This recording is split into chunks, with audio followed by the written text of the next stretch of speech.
No niin, tervetuloa minunkin puolesta kaikki tänne. Mukava, että pääsitte paikalle ja ilo nähdä teitä kaikkia täällä. Ja tällä kertaa tosiaan menemme tähän luomisaiheeseen. Ja niin kuin Virpio sanoi, niin viime kerralla oli siitä, miten Raamattu on luotettava ja siellä on tämä luomiskertomus.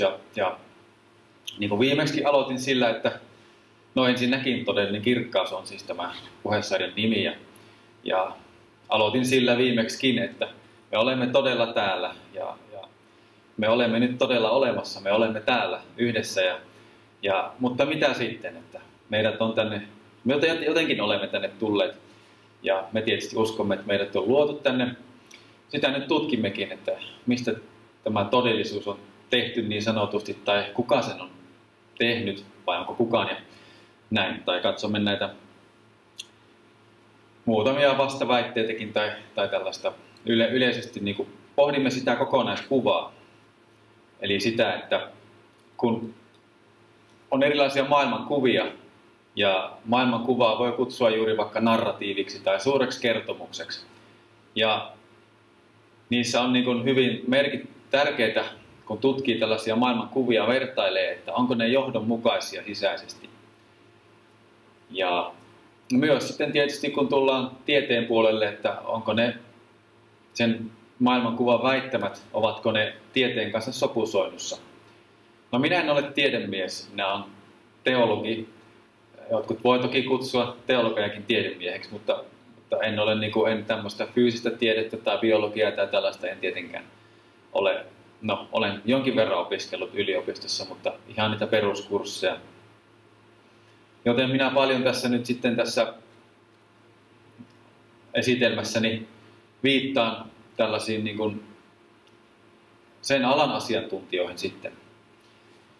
Mutta tietysti kun teologiasta on kyse, niin sitten puhun siellä omalla äänelläkin. Joten mennään eteenpäin asiaan. Niin tosiaan, kun luomakuntaa katselee, niin se on hyvin ihmeellinen. Ihan kuka tahansa katsoo. Olen kuullut monet niin kuin tällaiset ateistitkin sanovat, että on se kyllä ihmeellinen. Että sitten tietysti he sanovat siihen sitten, että se on sellainen, niin kuin, että se näyttää vain siltä, että niin kuin helposti sitten tulee tämmöinen psykologinen, se on vain tämmöinen psykologinen niin kuin, ilmiö, mikä sinussa tapahtuu, että kyllä tämä on niin ihmeellistä, että nyt tämä niin kuin täytyisi selvästi, tälle täytyy nyt olla jokin selitys. Tietysti sitten siinä heidän maailmankuvassaan, ateistisessa tai agnostisessa maailmankuvassa, niin no, ehkä jätetään tuo agnostisuus nyt pois tällä kertaa, niin ainakin ateistisessa maailmankuvassa, niin sitten tietysti ei loppujen lopuksi ole sitten sitä lopullista merkitystä. Siihen tullaan tässä nyt ihan, kun katsotaan näitä kahta kilpailevaa narratiivia, eli kahta kilpailevaa suurta kertomusta, niin tällainen teoreettinen fyysikko, esimerkkinä juuri ateistista, niin Carlo Rovelli ajattelee, että aineellinen systeemi on tullut sattumalta ja evoluutio on tehnyt meistä tuntevia olentoja, kunnes me kuolemme ja siinä kaikki. Eli tämä on niin kuin se ateismin sellainen suuri kertomus, heidän niin kuin selitys tälle kaikelle. Mistä me olemme tulleet ja mihin me olemme matkalla.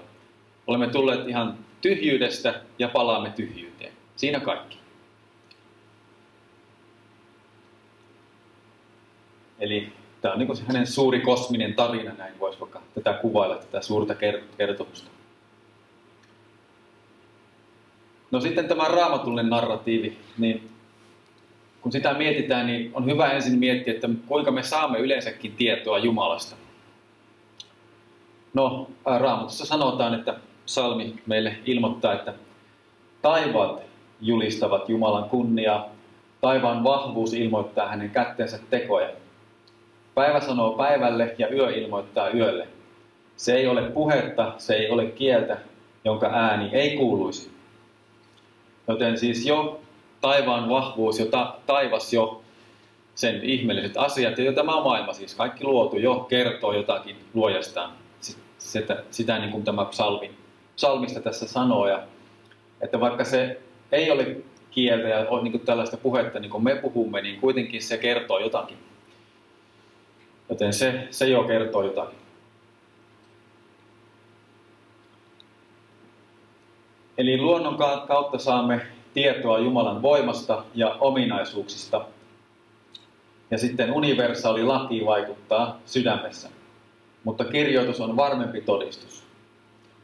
Luonto ei siis ole epäselvä, vaan ihmiselle se on epäselvempi kuin kirjoitus. Tällä tarkoitan nyt sitä, että kun nyt aloitamme siitä, katselemme luontoa, vaikka taivasta ja koko tätä ihmeellistä systeemiä siellä, niin näemme siellä, tai voimme nähdä ainakin, no siellä on ainakin sellaisia ihmeellisiä järjestelmiä.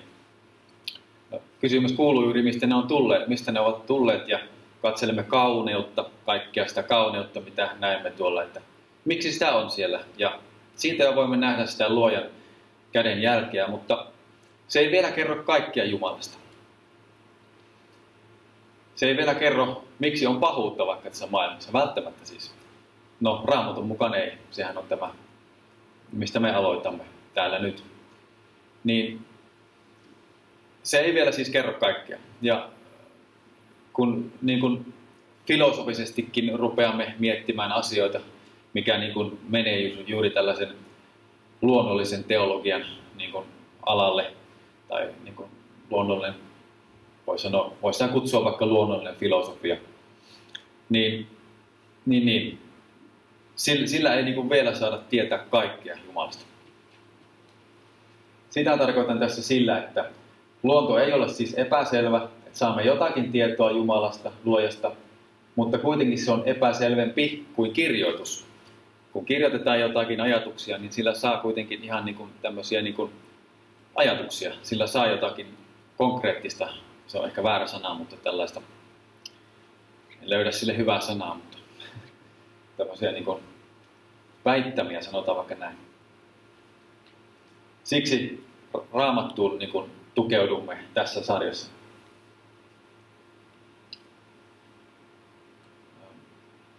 Joo. Niin, eli siis kun luonnossa näemme sitä merkitystä ja elämässä muutenkin ja vaikka jo Raamatussakin, niin merkitystä on siis löydettävissä juuri rationaalisesti tutkittavasta maailmankaikkeudesta ja sen laajasta.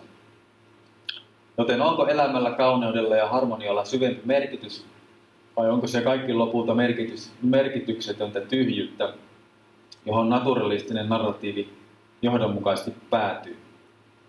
Eli kun me näemme merkitystä, niin kuin erilaisia, siis elämällä on merkitystä, kohta tulemme niihin tarkemmin, mutta otetaan nyt vaikka rakkaus. Onko se ihan merkityksetöntä vai onko sillä jotain merkitystä? Onko se ihan turhaa? Onko kaikki se rakkaus ja hyvyys vaikka, niin onko se lopulta ollut vain ihan turhaa?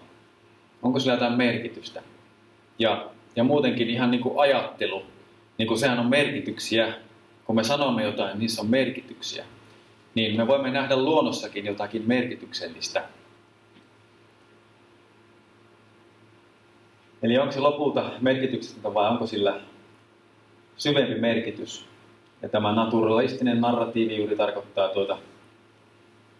ateistista, vaikka on ateismi eri asia kuin naturalismi, mutta naturalismi tarkoittaa sitä, että vain luonnonprosessit niin kuin ovat kaiken tuoneet ja pitävät yllä kaikkea. Eli ei ole yliluonnollista, sitä tarkoittaa oikeastaan naturalismi.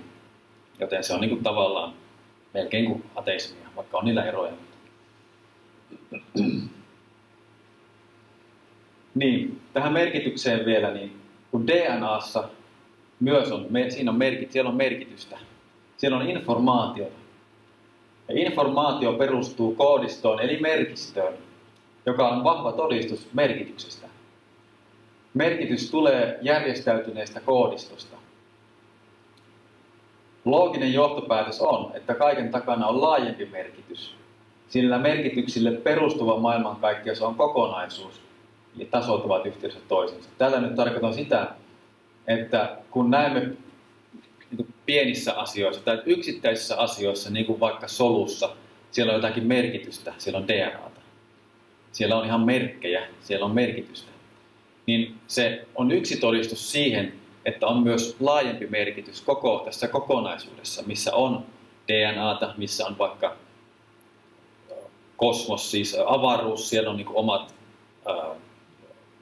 planeetat, tämmöiset järjestelmät. Eli on niin kuin se kokonaisuutena sillä on merkitys. Sitä ajan tässä takaa. Tulemme juuri nyt siihen suurempaan merkitykseen, suurempaan maailmankuvaan. Että onko sellaista? Jo tällaiset pienet todisteet siihen suuntaan viittaavat. Se on minun mitä ajan tässä takaa. Tasoilla tarkoitan näitä eri tasoja. Eli vaikka jos avaruus on yksi tällainen taso ja sitten ihan pienet atomit, sielläkin on muuten siis ne ihmeellisiä ne pyörien kuin ympärillä. Niin siellä on niin kuin järjestelmällisyyttä jo niissäkin. Niin onko sitten tämä kokonaisuus sitten mukaan merkityksetön? No, tämmöinen Sir Roger Penrose, joka on tiedemies. En nyt muista tarkkaan, oliko hän astrofyysikko vai mikä nyt oli tarkasti, mutta kuitenkin tätä kosmosta on niin kuin miettinyt ja kaiken syntyä ja tämmöistä. Hyvin tunnettu sanoo, että minun on vaikea uskoa, että sellaiset loistavat teoriat olisivat nousseet vain jonkin ideoiden satunnaisen luonnonvalinnan kautta. Tarkoittaa loistavilla teorioilla tässä nyt juuri näitä tällaisia suuria teorioita kaiken merkityksestä. Olisivat nousseet vain jonkin ideoiden satunnaisen luonnonvalinnan kautta, jättäen ainoastaan hyvät ideat selviytyjiksi. Nämä hyvät ideat ovat yksinkertaisesti liian hyviä ollakseen sellaisten ideoiden selviytyjiä, jotka ovat nousseet satunnaisella tavalla.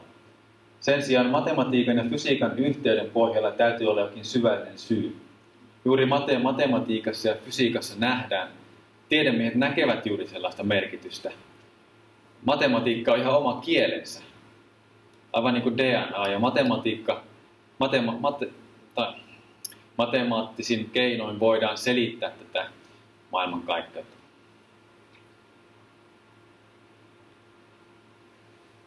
Sitten John Lennox, joka on myös tiedemies. Hän oli matemaatikko jo tuolta Oxford-yliopistosta. Se käsitys, että maailmankaikkeus on ymmärrettävä, itsessään edellyttää järjen olemassaoloa. Järjen, joka pystyy havaitsemaan ymmärrettävyyden. Eli siis, kun me voidaan ymmärtää tätä maailmankaikkeutta, niin se edellyttää sitä, että jokin sitten järki, joka on kaiken luonut, pystyy havaitsemaan ymmärrettävyyden. Voimme siis nähdä sellaisen, tämä viittaus siihen suuntaan.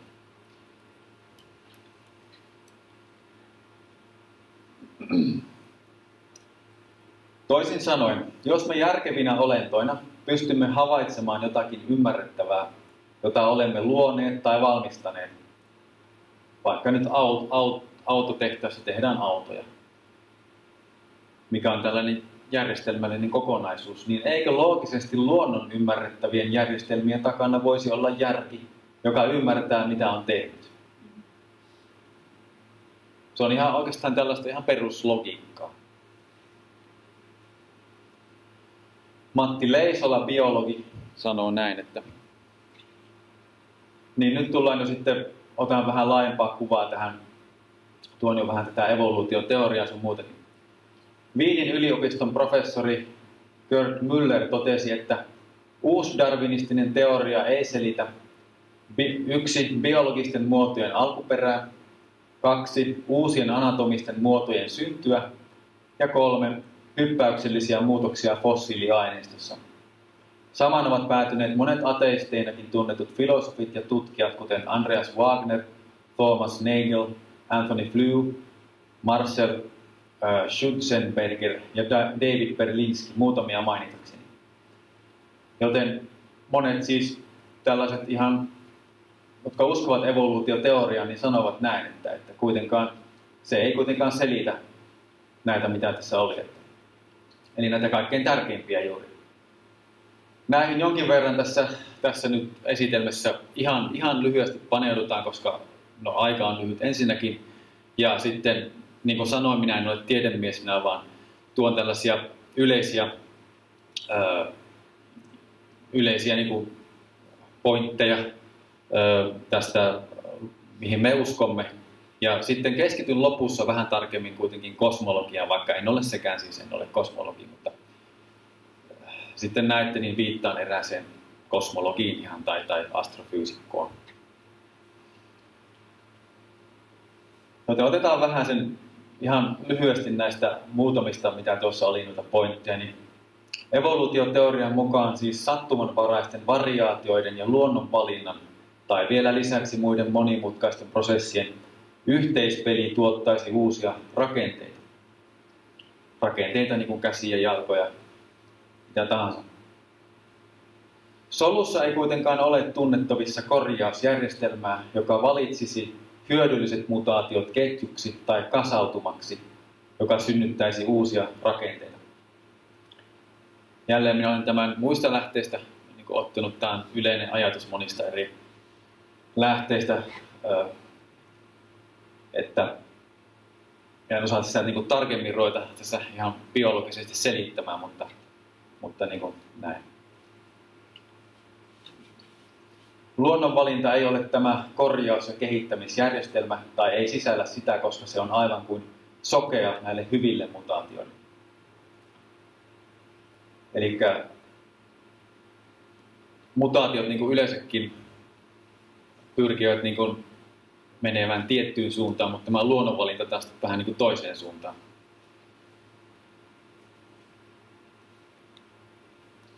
Makroevoluutio, eli tarkoittaa niin kuin juuri lajista toiseen niin kuin kehittymistä, kun on mikroevoluutiota, sen ainakin siihen uskon, että sitä on, tai sehän on selvää, niin kuin vaikka koirarodut otetaan vaikka, niin niillä on jokin kantaisä, jokin susi tai koira tai tämmöinen, mutta sen sisällä on sitten tapahtunut varioitumista, sitä näin voi sanoa. Että on kaiken näköisiä koiria, mutta ne on kuitenkin yhä koiria. Niistä ei ole tullut jotakin kissoja tai mitään tahansa muuta lajia. Eli on kuitenkin niin kuin lajeilla on rajat. Noilla geeneillä on niin kuin rajat. Ne eivät mene tietyn pisteen yli. Mutta makroevoluutiosta olisi juuri sitä, että lajista toiseen. Niin se edellyttäisi informaatiosysteemien tuloa olemassa olevaksi persoonattomasta aineesta.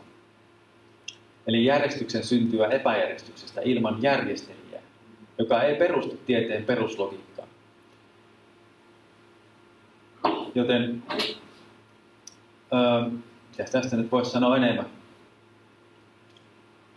Eli persoonaton aine. Itse asiassa minä muistan, menenkö minä? Joo, menen minä tähän eteenpäin. Jos taas katsotaan, että organismeilla tai aineilla itsellään on kyky luoda uusia rakenteita, on kyse panteismista tai panenteismistä, eli se on uskonto. Luodulle annetaan kunnia, joka ei sille kuulu.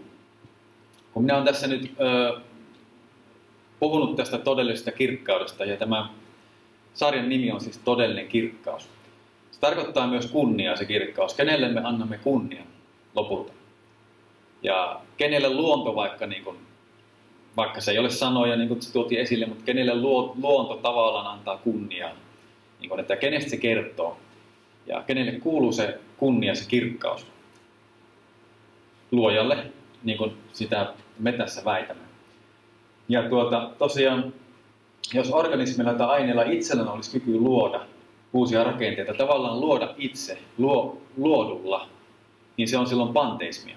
Se tarkoittaa sitä, että panteismi on sitä, että se tulee sanoista pan ja theism, teos, Jumala. Se pan tarkoittaa niin kuin kaikkialla ja teos Jumala, eli Jumala olisi niin kuin kaikkialla. Jumala olisi kaikessa aineessa. Jumala on nyt tässä näin. Jumala on kaikkialla koko siinä kirkkaudessa, kaikessa täyteydessä. Tämä on se ero kristinuskoon. Kristinuskossa Jumala on niin kuin ylemmällä tasolla, jos näin voisi sanoa. Jälleen tämä on ihmiskieltä, mutta hän ei ole ihminen, hän ei ole tässä materiassa koko kirkkaudessaan. Vaikka hän kyllä on Pyhän Hengen kautta läsnä kaikkialla, hän pitää yllä kaikkea, mutta hän ei ole siinä koko olemuksessaan ja kirkkaudessaan. Hän on kuitenkin erillinen kaikesta luomakunnasta, koska hän on luonut kaiken. Joten se on ero kristinuskon ja panteismin välillä. Mutta panteismissa tai panenteismissä on toisin. Panenteismi on sitä, että Jumala on kyllä niin kuin toissa oleva. Taas yritän selittää suomeksi tätä. Hän on niin kuin erillinen, hän on erillinen luomakunnasta, kyllä panenteismissä, mutta kuitenkin hän koko kirkkaudessaan, olemuksessaan on myös sitten aineessa. Kaikessa meissä voi olla sisällämme ja näin poispäin. Koko kirkkaudessaan. Tämä on se ero myös panenteismin ja kristiuskon välillä. Ja tämä on erittäin tärkeää, kun mennään eteenpäin tässä sarjassa, koska se todellinen kirkkaus on vain Jumalassa, Jeesuksessa Kristuksessa. Se on niin kuin se punainen lanka tässä koko puheessarjassa. Nyt jo sen kerroin. Ja siihen palaamme yhä uudestaan. Mutta tähänkin aiheeseen liittyen, niin tämä on tärkeää tietää.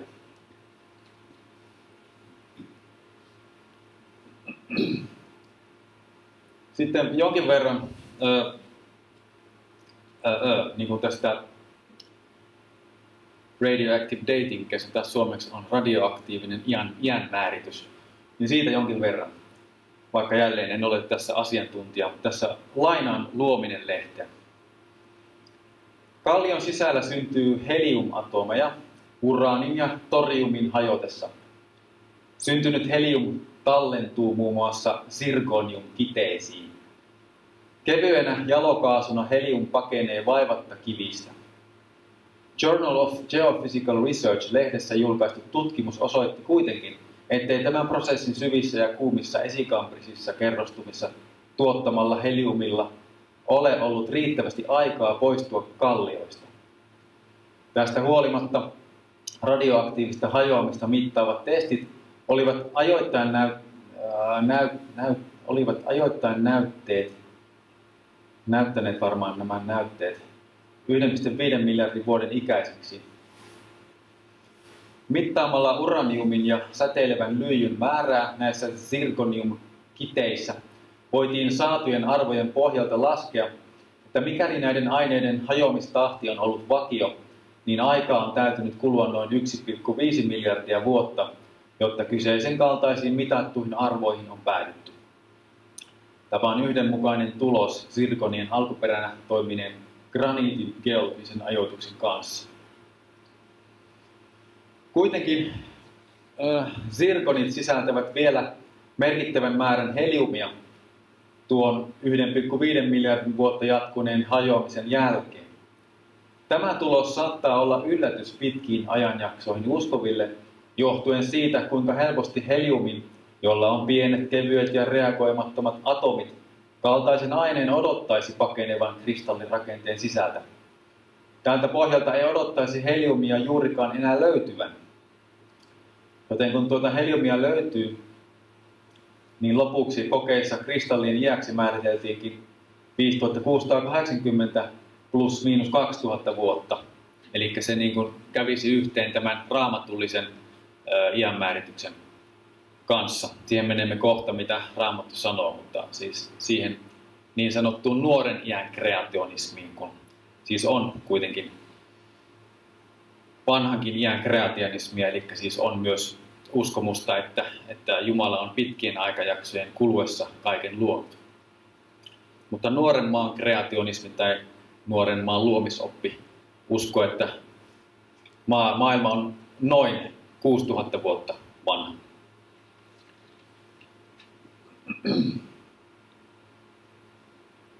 Niin, tosiaan meillä on nämä kaksi kilpailevaa narratiivia, suurta kertomusta. On siis se, sitä voi kutsua myös sekulaariseksi kertomukseksi vaikka, tai juuri naturalistiseksi kertomukseksi. Eli se, että ei ole yliluonnollista. Ja näin se on sitten päätynyt näihin aika paljon filosofian, oikeastaan alkoi sillä filosofialla alun perinkin, päätynyt näihin pitkiin aikajaksoihin. Ja sitten siihen kuuluu tietysti kaikkea muutakin. Se, mitä niillä aikajaksoina tapahtuu, on se evoluutio, että kaikki hitaan prosessin kautta kehittyy ja sen tavallaan kilpailun kautta ja mutaatioiden ja näin poispäin. No sitten on tämä raamatullinen narratiivi, tai mitä me ainakin kutsumme siksi, että Jumala on luonut kaiken ja sitten vielä tässä 6000, noin 6000 vuotta sitten. Niin voidaanko nämä kaksi sovittaa yhteen? Eli voidaanko me luomisusko ja evoluutioteoria sovittaa yhteen?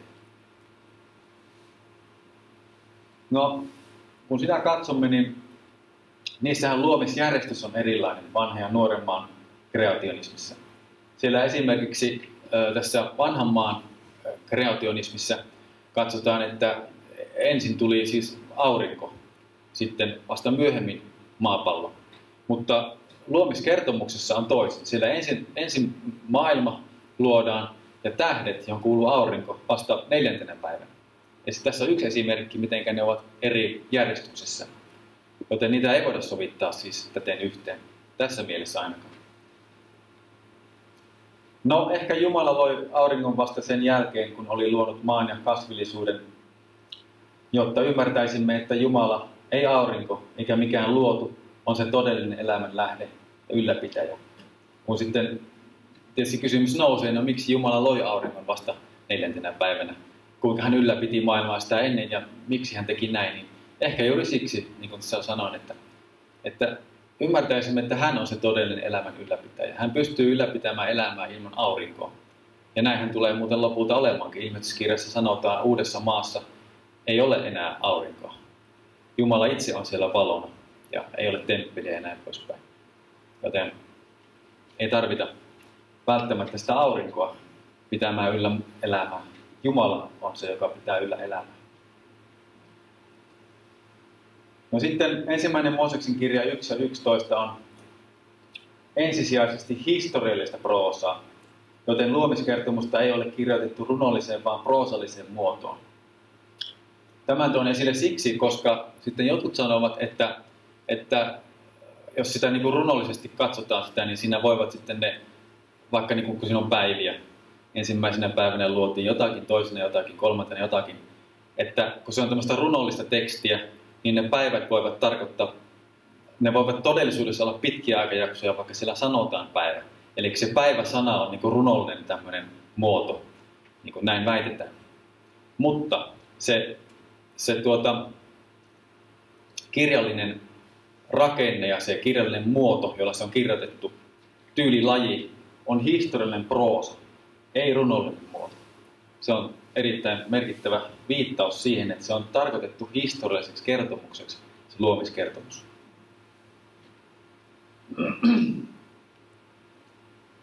Niin 1. Mooseksen kirjan 2 ja 4, siellä ilmenee sana toledot, tarkoittaa kertomus, vaiheet, joka tarkoittaa alkua, sukulinjaa, sukupolvien syntyhistoriaa tai syntymäjärjestystä.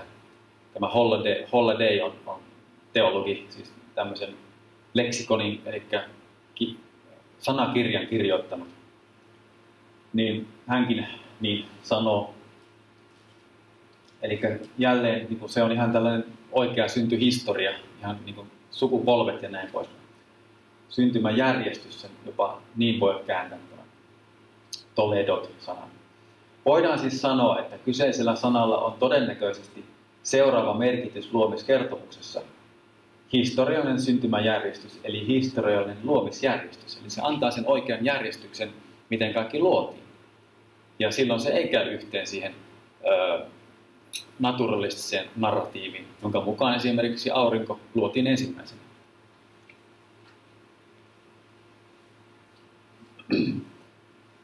Lepopäiväkäsky viittaa 1 viikonpäivän 7. päivän viettämiseen, perustuu luomiskertomukselle. Lepopäiväkäsky on hyvin yksi kanssa tärkeä todiste sille, että ne on kirjaimellisia päiviä olivat ne, koska siellä sanotaan, että mitä se tarkkaan oli, että 6. päivänä teet työtä, mutta 7. päivä on Herra sinun Jumalasi sapaatti, lepopäivä. Silloin et saa tehdä mitään työtä. Eli siinä viitataan, että 6. päivänä Jumala loi kaiken, 7. päivä kirjaimellinen päivä, koska vietämme 7. päivää lepopäivänä, niin se on kirjaimellinen oikea päivä. Niin se viittaa takaisin sinne luomiskertomukseen todellisena tai kirjaimellisena viikkona.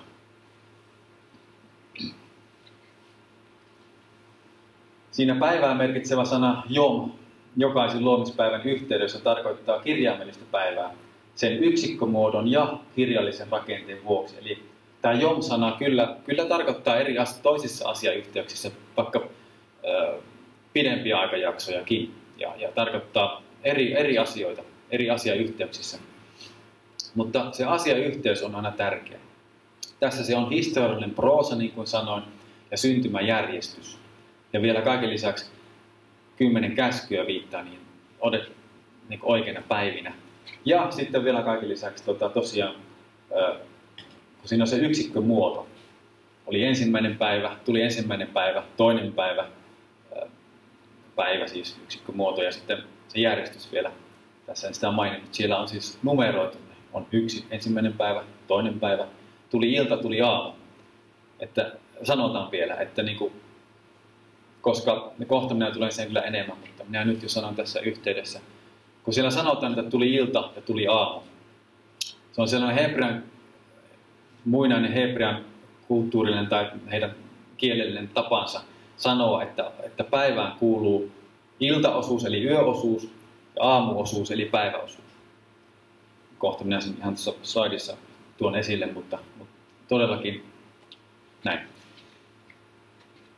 Eli niin, mitä olin sanomassa, niin siis kun siellä tuodaan jopa tuplasti niin kuin tämä, että ne ovat kirjaimellisia päiviä, eli se on numeroitu, sitten vielä tuli ilta ja tuli aamu. Että vähän niin kuin Jumala ei voi selvemmin enää sanoa, että nämä on ihan oikeita päiviä. Niin, lisäksi päivien päätteeksi toistuu rakenne, tuli ilta, tai on ilta, tuli aamu, on aamu, plus päivän numero, viitaten 24 tunnin ajan jaksoon, johon kuuluu iltaosuus, yö- ja aamuosuus, päivä. Raamattu on siis valo, joka valaisee, minkälainen on Jumalan luonne. Kun nyt tässä mietimme sitä narratiivin johdonmukaisuutta, niin Jumalan luonteella on siihen myös merkitystä. Eli siis mitä se kertoo Jumalan luonteesta, jos hän olisi luonut kaiken, niin kuin tässä olen tuonut esille, 6 kirjaimellisessä päivässä, vai niillä pitkinä aikajaksoina. Minkälaisen kuvan saamme Jumalan luonteesta? Mikäli A-luomispäivät ovat kirjaimellisia tai B, mikäli ne ovat naturalismiin ja evoluutioteoriaan pohjautuvia. Mietitään sitä vähän aikaa. Ja sitten vielä Jumalan sanan luotettavuuteen ja ymmärrettävyyteen, mitä ne niihin sanovat, jos Jumalan sana olisi todellakin tarkoitettu selkeästi ymmärrettäväksi niin kuin uskomme ja johdonmukaisella tavalla niin kuin uskomme, niin toteutuisiko se, jos ne olisivat tällaisia, mitä vain sitten, tai mikä ensinnäkin myöhemmin olisi vasta löydetty, vaikka onhan tietysti tämmöisiä pitkiä aikajaksoja, on niitä ollut tietysti läpi historian, ja kreikkalaiset filosofit muistaakseni jotakin sen tyylistä, ainakin jossain muissa uskonnoissa taisi olla, tätä en tarkemmin pitkä aikaa ole lukenut, mutta ainakin jo kirkkoisilläkin oli joillakin kyllä sellaista, että joo, saattaa ne olla pitkiäkin aikajaksoja ja näin poispäin. Mutta tosiaankin jo silloin Jumalan sana oli tarkoitettu ymmärrettäväksi, niin kuin kaikkein ymmärrettäväksi, ei vain jonkun kirkkoisien tulkittavaksi tai niin kuin tieteilijöiden tulkittavaksi, niin kuin nykyaikana sitten vasta olisi niin kuin todella löydetty tämä totuus siitä, että ne ovatkin pitkiä aikajaksoja, kun siellä sanotaan, niin kuin, mitä oikeastaan kuka tahansa keskivertolukija, jos aukaisee sinne lukee sieltä, niin yleensä, uskallan näin väittää, monet ovat sanoneet samaa, että kyllä sitä ensin tulee mieleen, että tämä tarkoittaa niin kuin päiviä, oikeita päiviä, tuli ilta, tuli aamu, näin poispäin. Mutta sitten on tullut näitä erilaisia teorioita ajan mittaan. Että jos Jumalan sana on tarkoitettu johdonmukaiseksi ja selkeästi ymmärrettäväksi, niin kumpi on sitten loogisempi narratiivi?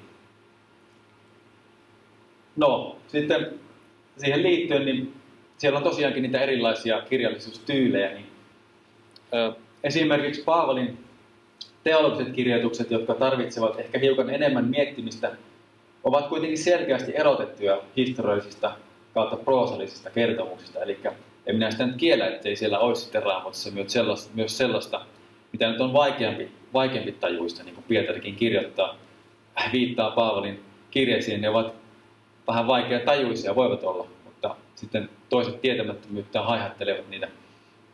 Että on siellä semmoista syvällisempääkin, niin kuin mitä tarvii miettiä, mutta kuitenkin ne perussanomat siellä ovat selkeitä. Niin kuin vaikka just historialliset kertomukset, niissä on ihan historialliset kertomukset ne ovat selkeitä kuitenkin proosaa, niin kuin silleen kaikki voivat ymmärtää ne kertomukset. Ja semmoiseksi on siis tarkoitettu luomiskertomus myös. Niin Raamatun kirjoittajat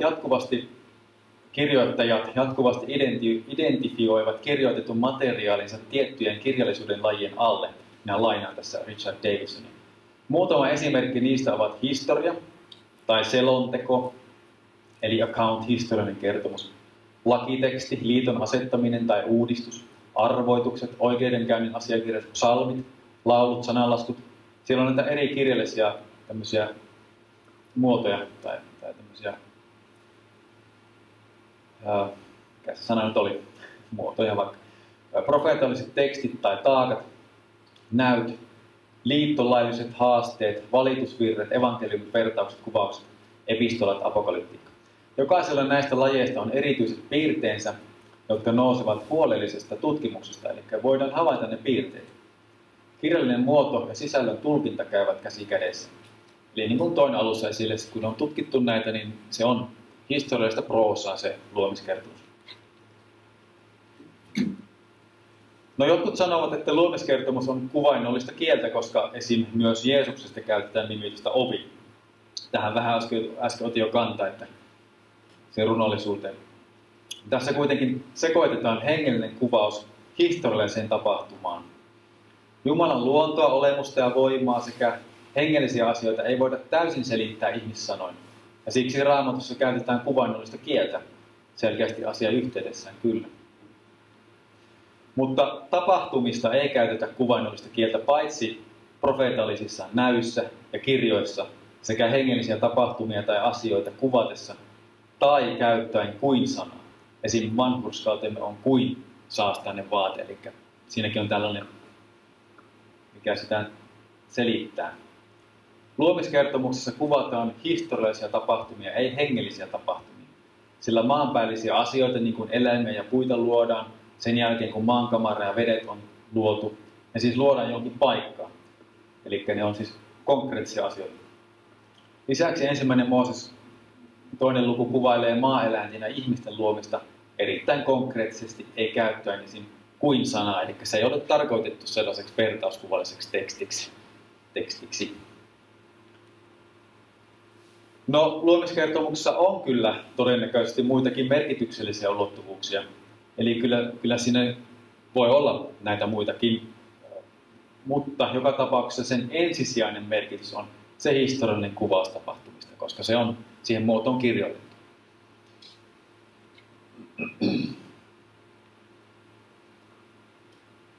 Niin, se Jumalan sanan johdonmukaisuus ja ymmärrettävyys, niin siihen vain tämmöinen kommentti. Tiede on ylipäätään mahdollista jo, koska Jumala ylläpitää maailmankaikkeutta jatkuvasti johdonmukaisella ja lakien kaltaisella tavalla. Joten vain tuommoinen pieni välikommentti tuossa.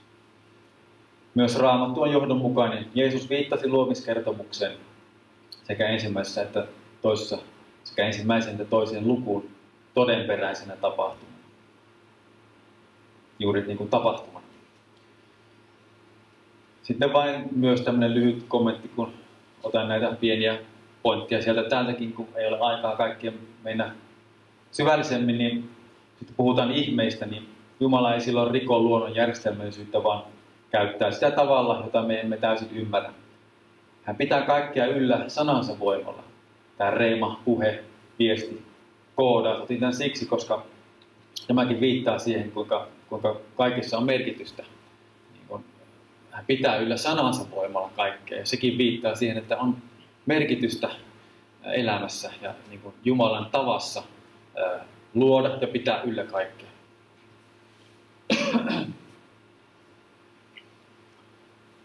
No sitten vielä siihen Jumalan luonteeseen. Siinä mielessä, että kun verrataan näitä evoluutioteoriaa ja siihen liitettyä Raamatun kertomusta, eli teististä evoluutioteoriaa, niin kuin sitä tämmöiseksi kutsutaan. Teismi tarkoittaa siis jumaluuskoa. Ja sitten tätä nuoren maan kreationismia, sitä vaikka siksi voisi kutsua, tai minä vaikka kutsusin sitä täällä raamatulliseksi luomisuskoksi. Mutta kuitenkin niin, erittäin kriittinen kysymys on, että oliko kuolema ennen syntiin lankemusta? Ja mitä se kertoo Jumalan luonteesta? Koska jos tämä teistinen evoluutioteoria on totta, silloin kuolemaa oli ennen syntiin lankemusta. Koska sen mukaan, kun he ottavat sitä evoluutiohistoriaa mukaan siihen, niin siellä on siis kuollut eläimiä koko aika. Siellä siis Jumala on tavallaan siinä luonut, kehittänyt jatkuvan kuolemisen, elämisen, tämmöisen kiertokulun kautta. Niin kysymys on, mitä se kertoo Jumalan luonteesta, se ensinnäkin. No sitten vielä se ihmisen syntiin lankemus. Kun Raamattu kertoo, että syntiin lankemuksen seurauksena tuli kuolema. Sen seurauksena tuli ihmiselle kuolema sekä myös eläinkunnalle. Niin ne eivät siis käy yhteen. Eli Jumala ei luonut kaikkea, vahvemmat syövät heikommat lain kautta, vaan rakkauden lain kautta. Väitän minä siis. Uskon tähän. Tähän ei käyttänyt evoluutiota. Raamattu sanoi, että kaikki oli hyvää ennen syntiin lankemusta. Hän loi kaiken hyväksi. Hän sanoo siellä, että katso, se kaikki oli hyvää. Raamatun mukaan luonto on kirottu kautta turmeltunut syntiin lankemuksen jälkeen. Voidaan noihin mennä vaikka myöhemmin, jos haluatte noihin kohtiin, jos teillä on kysymyksiä, mutta niin tuolla sanotaan.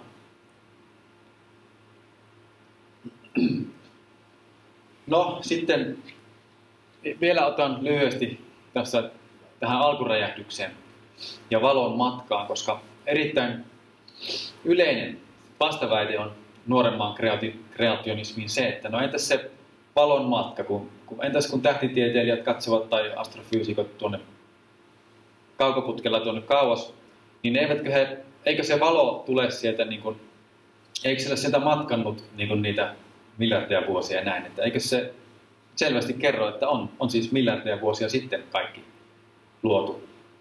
Se valon matka siis, eikö se ota aikaa? No jälleen, minä en siis ole mikään astrofyysikko. Minä nyt tässä lainaan tällaista, tai kohta sitten kun mennään siihen Jason Lyle-nimistä astrofyysikkoa. No, Kari Enqvist, tämä tunnettu kosmologi suomalainen, niin hän sanoo jopa näin, että tiedämme alkuräjähdyksen todeksi, koska pystymme ottamaan siitä mikroaalto-valokuvan. Kun kysytään, kuka sitä oli katsomassa, vastaus on me. Me näemme sen nyt. Eli hän sanoo, me tiedämme ihan, että alkuräjähdys se on totta. No, tämän Big Bang-teorian, alkuräjähdysteorian vähän, että vuonna 1922 Alexander Friedman toi hypoteesin, että maailmankaikkeus laajenee. Ja vuonna 1931 George, en tiedä miten tuo sanotaan, Lemaitre, ranskalainen, kehitteli teorian, että maailmankaikkeus alkoi laajenemaan pisteestä. Fred Hoyle antoi teorialle nimen Big Bang. Tällä tavalla pikkuhiljaa tuli tämä alkuräjähdys, Big Bang-teoria. No Raamattu ei ole sitä vastaan, että Jumala levittäisi jatkuvasti avaruutta. Noitakin voidaan katsoa noita kohtia, jos haluatte myöhemmin. Mutta kertooko se alkupisteestä kuitenkaan välttämättä? Onko kaikki tullut sitä pisteestä? No väitetään, että suhteellisuusteoria todistaisi singulariteetin, eli tämä Einsteinin suhteellisuusteoria. No suhteellisuusteoria on kyllä havaintoihin perustuvaa tiedettä. Näin sanovat tiedemiehet, jälleen minä en ole tiedemies. Uskon vain, että se on sitä. Mutta me emme kykene havaitsemaan maailmankaikkeuden syntyä tässä ja nyt. Eli se on kuitenkin siinä mennään sitten, kun mennään niin kuin se on tavallaan jotkut luomisoppiin uskovat tiedemiehet kutsuvat sitä historialliseksi tieteeksi. Eli se on eri asia, kun niin kuin pohditaan, miten kaikki on syntynyt, kun tänä päivänä tutkitaan, testataan asioita. Eli tämmöinen testattava tiede on niin kuin eri asia. Heidän mukaansa, minä jälleen en ole tiedemies, uskon vaan tähän heidän erotteluunsa. Eli siis vaikka nyt jotain, halutaan vaikka nyt rakentaa joku auto vaikka, mikä on aika tieteellinen, minun mielestä ainakin hyvin monimutkainen yksinkertaisena tiedemiehenä, se on tällaista niin kuin havainnoihin perustuvaa tiedettä. Se rakennetaan, niin kuin, sen tarvitaan sitä tekniikkaa ja se on vaatinut tiedettä, kokeellista tiedettä. Mutta sitten kun mennään kaiken syntyteoriaan, niin se on niin kuin eri asia kuitenkin. Kun emme voi havaita sitä maailmankaikkeuden syntyä tässä ja nyt, emme voi testata sitä koeputkessa, niin se ero on kuitenkin tehtävä. Vaikka suhteellisuusteoria olisikin totta, niin pitää tehdä tämä erotus. Eli suhteellisuusteoria ei edellytä alkuräjähdystä, koska Big Bang edellyttää naturalismia. Jumalan ei ole tarvinnut aloittaa kaikkia pisteestä, eli singulariteetista. Jumala on voinut luoda kaiken jonkin kokoisena, ja sitten se alkaa siitä laajenemaan se avaruus. Ei hänen ole tarvinnut jostain pisteestä kaikkea aloittaa. Tuosta valon matkasta vielä jonkin verran. No niin, tämä Jason Lisle on tosiaankin astrofyysikko, ja tämä on yksi hänen teoriansa. En tiedä, onko hänellä muita teorioita, mutta hänen teoriansa. Eli siis nuoren maan luomiseen uskovilla on eri teorioita tästä valonmatkasta. Tämä on vain yksi niistä. Niin, en edes muista niitä kaikkia teorioita, mutta niitä on erilaisia. Tämä nyt on yksi vain niistä, miten voidaan selittää sitä valonmatkaa. Eli valo voi kulkea äärettömän nopeasti yhteen suuntaan ja palata puolella valonnopeudella. Ja nämä muuten perustuu Einsteinin fysiikkaan, tämä Lisle ainakin niin väittää siinä kirjassaan. Eli kun sehän on se suhteellisuusteorian yksi tällainen, mikä ne väittävät tai löysivät, miten vaan, on se juuri, että valonmatka, siis se voidaan, en tiedä oliko se sitä ennenkin jo sitten, mutta se voidaan mitata sillä tavalla, että lähetetään tästä valoa vaikka nyt tuolla taskulampulla, sitten tuolla on peili, ja sitten kun se tulee takaisin, niin tämmöinen niin kahteen suuntaan menevä valo, silleen se voidaan mitata, koska se on niin ne kaksi pistettä siinä. Niin. Mutta tämä Jason Lisle sanoo ihan täysin perustuen Einsteinin fysiikkaan, itse asiassa hän lainaa Einsteinia siellä ja muuta, että se valo voi kulkea yhteen suuntaan äärettömän nopeasti, mutta tulla sitten toiseen suuntaan puolella nopeudella. Ja mennään eteenpäin, siinä kohta tullaan. Eli siis valon nopeuden mittaus silloin riippuu koordinaatistosta. Niin se piti sanoa, että siis koska se on aika ihan yleinen tietämys näillä tiedemiehillä, että siis valo itse ei niinku tavallaan, se ei niinku koe aikaa ollenkaan. Ja siitä nyt on hyvä ainakin aloittaa. Et sen takia se riippuu koordinaatistosta, miten me sitä valoa mittaamme. Me voidaan itse niinku valita joku koordinaatisto, miten me sitä mittaamme. Mä yritän teille selittää tätä, vaikka itsekään en täysin tätä ymmärrä, mutta ne perusasiat vaan hahmotan tästä ja kohta tullaan tähän enemmän vielä. Toivottavasti osaan jotenkin ymmärrettävästi selittää, koska tämä ei ole minun ala todellakaan. Eli voimme siis valita sen yksisuuntaisen valon nopeuden, joka oli Einsteinin ja on useimpien fyysikkojen kanta tänäkin päivänä. Eli niin. No. Kaukainen supernova on siis valon näkökulmasta välittömästi maapallolla, mutta kysymys kuuluu, kuinka kauan matka kestää maapallon näkökulmasta, jonka mittaamiseen me voimme valita koordinaatiston, eli synkronoinnin. Eli kun nyt sitten synkronoidaan ne kellot, siitä on nyt kyse. Eli kun lähetetään se valo tuonne johonkin, missä on joku kello, tai ensinnäkin meillä on kello täällä, sitten kello on tuona, mille lähetetään se valo, sitten sieltä valo tulee takaisin tähän kelloon. Niin noiden kellojen täytyy olla synkronoituja samaan aikaan, että saadaan tietää se valon nopeus. Mutta tämä ei toimi yksisuuntaisen valon nopeuden. Sitä ei voida mitata, koska niiden kellojen on oltava synkronoituja samassa ajassa, mutta ne kellot synkronoidaan valon nopeuden mukaan, ymmärrättekö? Eli se on tämmöinen Eli se on niin kuin kehäpäättely. Eli se on mahdotonta, koska niitä ei voida synkronoida muuten kuin valon nopeuden avulla.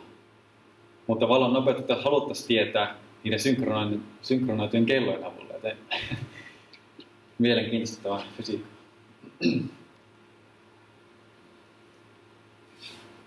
Eli nyt kysymys kuuluu, mitä koordinaatistoa Raamattu käyttää? Tuliko valo heti maan päälle, kun Jumala loi taivaan kappaleet?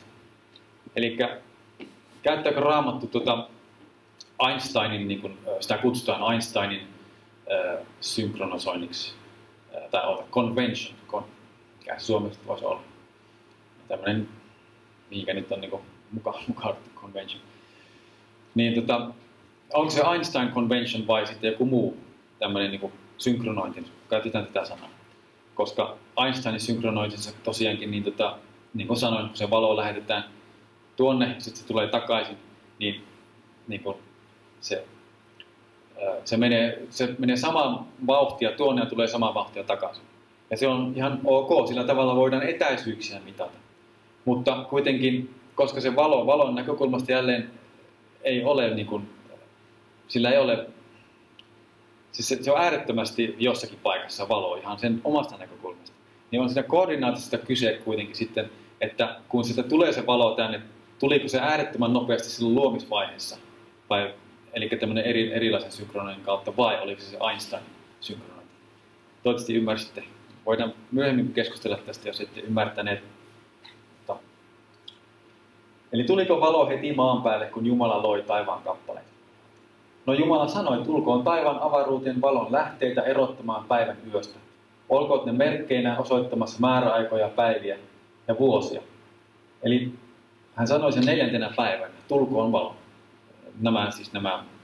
Hän sanoi, tulkoon valo jo ensimmäisenä päivänä, mutta nyt on kyse näistä taivaan kappaleista, milloin niiden valo saavutti maan. Mutta se sanotaan, että ne luotiin siis erottamaan päivän yöstä. Joten tuon viittaa siihen, että tuli heti se valo sieltä, koska sinä päivänä jo haluttiin erottaa päivä yöstä. Todennäköisesti ainakin. Ja merkkinä osoittamassa määräaikoja, päiviä ja vuosia. On ainakin loogista, että Jumala olisi heti olisi se valo tullut, koska siitä eteenpäin sitten voidaan niitä päiviä niin kuin erottaa. Ja sitten sillä hän sanoi ja tapahtui, niin hän käski ja se oli tehty. Tämäkin viittaa siihen, että se tapahtui heti. Ei välttämättä, mutta niin kuin viittaisi siihen suuntaan. No sitten vielä, tässä on tämmöinen ihan niin kuin animaatio, mitä minä tarkoitan sillä. Eli tässä on nyt nämä kellot täällä. Pitäisi olla synkronoituja, jotta voisimme tietää sen yksisuuntaisen tai kaksisuuntaisen valon matkan. Mutta se yksisuuntainen siis sitä on, niin kuin, ainakin tämä Jason Lyle sanoo Einsteinin fysiikkaan liittyen, että se on mahdotonta. No, niin tässä tosiaan nyt kun se valo lähtee tuosta auringosta, niin tämä niin on nyt tämä niin sanottu tämmöinen Einsteinin, että se niin menee samalla vauhdilla kumpaankin suuntaan. Mutta se voi kuitenkin mennä näin. Että se niin tulee jopa äärettömän nopeasti toiseen suuntaan. Ja sitten vaan puolella valon nopeudella toiseen suuntaan. Tai sitten toisinpäin.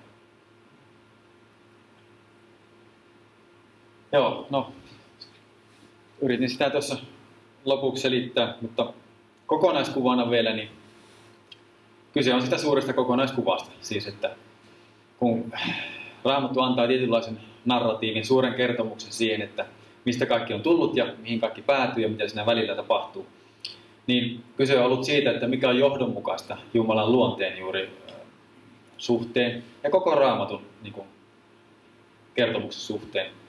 Eli puhun nyt luomiskertomuksesta. Miten se käy siihen suureen kertomukseen.